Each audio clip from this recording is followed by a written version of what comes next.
दोस्तों, कहते हैं कि प्रेम सिर्फ इंसानों तक सीमित नहीं होता, आत्मा का रिश्ता किसी भी रूप में जुड़ सकता है। आज मैं आपको सुनाने जा रहा हूँ उत्तर भारत के नीमपुर गांव की ऐसी रहस्यमयी कथा, जिसे सुनकर आपके रोंगटे खड़े हो जाएंगे। यह कहानी है एक अकेली विधवा स्त्री चंपा की और एक काले कुत्ते श्यामू की, जो असल में कोई साधारण प्राणी नहीं था। अंत तक जुड़े रहिए, क्योंकि यह कथा आपको प्रेम, विश्वास और दिव्यता के उस राज से मिलाएगी जिसे आप शायद पहले कभी न सुने हो। उत्तर भारत के विशाल मैदानी क्षेत्र में बसा था एक छोटा सा गांव नीमपुर। यह गांव अपने चारों ओर फैले हरे भरे खेतों और किनारे पर फैले घने जंगल के लिए जाना जाता था। लेकिन गांव वाले जंगल को रहस्यमयी मानते थे। कहते थे कि वहाँ रात को अजीब आवाजें आती हैं, काली परछाइयाँ घूमती हैं और कई बार लोगों ने वहाँ अज्ञात शक्तियों को भी महसूस किया है। गांव के किनारे उसी जंगल के पास एक टूटी फूटी सी झोपड़ी में चंपा नाम की स्त्री रहती थी। उसकी उम्र लगभग 30 साल रही होगी। 1 साल पहले ही बीमारी से उसका पति गुजर चुका था। अब वह अकेली थी, न कोई संतान न कोई अपना। चंपा बेहद सुंदर थी, बड़ी बड़ी आँखें, लंबा कद और चेहरे पर सहज आकर्षण। लेकिन उसकी आँखों में हमेशा एक गहरी उदासी तैरती रहती। वह दिन भर सिलाई बुनाई और जंगल से लकड़ी काटकर किसी तरह अपना गुजारा करती। गांव के लोग उसकी सुंदरता पर चर्चा तो करते, लेकिन उसके अकेलेपन का मजाक उड़ाना भी नहीं भूलते। कई बार उस पर झूठे आरोप लगाए जाते, लेकिन चंपा चुप रहती। उसने चुप्पी को ही अपनी ढाल बना लिया था। श्यामू का आगमन। एक दिन की बात है। चंपा जंगल में लकड़ियां काट रही थी। अचानक झाड़ियों से सरसराहट की आवाज आई। वह घबरा गई। तभी वहां से एक काला कुत्ता निकला। उसका शरीर लंबा, गठीला और आंखों में अजीब सी शांति थी। वह धीरे धीरे चंपा के पास आकर बैठ गया। चंपा पहले तो डर गई, लेकिन उस कुत्ते की आंखों में हिंसा नहीं, बल्कि करुणा और अपनापन झलक रहा था। चंपा ने धीरे से कहा, तू कहां से आया रे? मुझे डराने आया है या मेरा साथी बनने? कुत्ता बस अपनी पूंछ हिलाता रहा। उस दिन के बाद वह कुत्ता रोज आने लगा। कभी जंगल से आम गिरा कर ले आता, तो कभी सूखी लकड़ियां खींच लाता। धीरे धीरे चंपा को उसकी आदत हो गई। उसने उसका नाम रख दिया श्यामू। श्यामू हर समय चंपा के साथ रहने लगा। जब चंपा उदास होती, तो श्यामू कोई फूल लाकर उसके पैरों में रख देता। जब वह अकेली होती, तो आकर उसकी गोद में सिर रख देता। यह रिश्ता इंसान और पशु के बीच का नहीं, बल्कि आत्मा और आत्मा के बीच का लगने लगा। बरसात की रात। एक रात अचानक घनघोर बारिश हुई। हवा गरज रही थी, छत से पानी टपक रहा था। तभी दरवाजे पर खरोचने की आवाज आई। चंपा ने दरवाजा खोला तो देखा श्यामू भीग कर कांप रहा था। उसने तुरंत उसे अंदर बुलाया, कपड़ा लाकर सुखाया और पहली बार अपने पास सुला लिया। उस रात चंपा ने महसूस किया कि उसके अकेलेपन की दीवार टूट गई है, जैसे कोई अपना उसके पास है। रहस्य खुलता है। कुछ महीनों बाद चंपा की तबीयत बिगड़ने लगी। उसका शरीर थकान से टूटने लगा और पेट भारी होने लगा। गांव की दाई ने जांच कर कहा, बेटी तू मां बनने वाली है। चंपा सन्न रह गई। उसने कांपते हुए कहा, कैसे? मेरा तो कोई नहीं है। गांव में यह खबर आग की तरह फैल गई। पंचायत बैठी।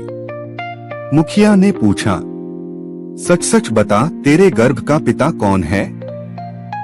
चंपा ने सिर झुका लिया और बोली, मुझे नहीं पता, बस श्यामू ही मेरा साथी है। पंचायत हंसने लगी। क्या अब औरतें कुत्तों से भी? लोग ताने मारने लगे, लेकिन चंपा की आंखों में सच्चाई थी। तपस्वी बाबा का आगमन। उसी समय गांव में एक हिमालयवासी बाबा आए। लोग उन्हें चंपा के पास ले गए। बाबा ने उसकी आंखों में देखा और बोले, यह गर्भ कोई साधारण नहीं है, यह दिव्य आत्मा का आगमन है। और यह कुत्ता, यह कोई सामान्य पशु नहीं है, यह तो एक श्रापित देव है। वर्षों पहले इस देव ने एक स्त्री का दिल तोड़ा था, तभी श्राप मिला कि कुत्ते की योनि में रहेगा जब तक किसी स्त्री का सच्चा प्रेम उसे मुक्ति न दे। गांव वाले स्तब्ध रह गए। बाबा आगे बोले, चंपा का प्रेम ही इसका उद्धार है। लेकिन ध्यान रहे, इस संतान के जन्म लेते ही अंधकार की शक्तियां जागेंगी जो इसे नष्ट करना चाहेंगी। राक्षस का प्रकोप। कुछ ही दिनों बाद गांव में अनहोनी होने लगी। खेतों में आग लगती, मवेशी गायब होते, बच्चे बीमार पड़ने लगे। एक रात चंपा की झोपड़ी के सामने एक विशालकाय राक्षस खड़ा हुआ। उसका नाम था अहंकारासुर। उसने गरज कर कहा, उस बालक को जन्म लेने से पहले ही नष्ट करना होगा, वही मेरा विनाश करेगा। चंपा डर गई। उसने पेट पर हाथ रखकर कहा, मेरी संतान को छू भी नहीं सकता तू।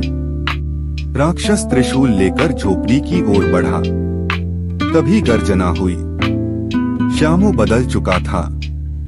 उसका शरीर चमक रहा था, आंखों से अग्नि निकल रही थी।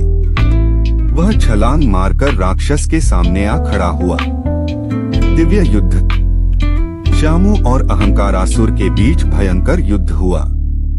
बिजली कड़की, हवा गरजी, धरती हिलने लगी। श्यामू ने अपने दिव्य बल से राक्षस का त्रिशूल छीन लिया और उसी के सीने में घोंप दिया। अहंकारासुर राख बनकर बिखर गया।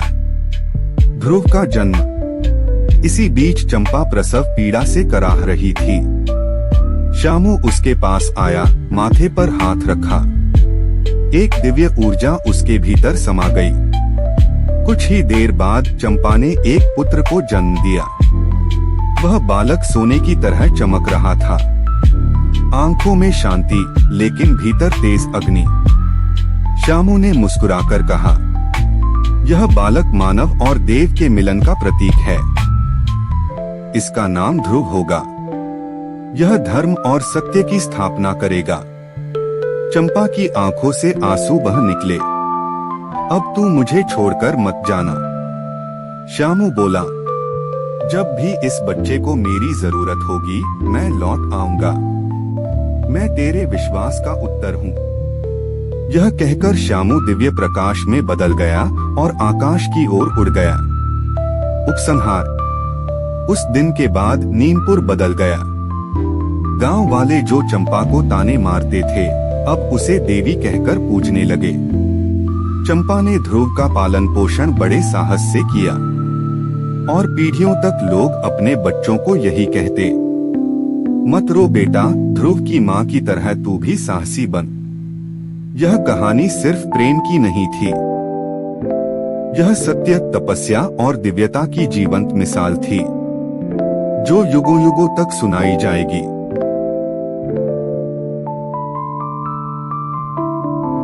तो दोस्तों, यह थी नीमपुर की रहस्यमय कथा। एक ऐसी कहानी जिसने हमें यह सिखाया कि सच्चा प्रेम किसी भी रूप, किसी भी बंधन को तोड़ सकता है। चंपा और श्यामू की यह दिव्य गाथा आज भी हमें याद दिलाती है कि विश्वास और त्याग से असंभव भी संभव हो सकता है। अगर आपको यह कहानी दिल को छू गई हो तो वीडियो को लाइक जरूर करें, अपने दोस्तों और परिवार के साथ शेयर करें और हाँ, ऐसे ही और रहस्यमयी और प्रेरणादायक किस्से सुनने के लिए चैनल जेनीत पावे 15 को सब्सक्राइब करना बिल्कुल मत भूलिएगा। मिलते हैं अगली अद्भुत कथा में। जय श्री राम।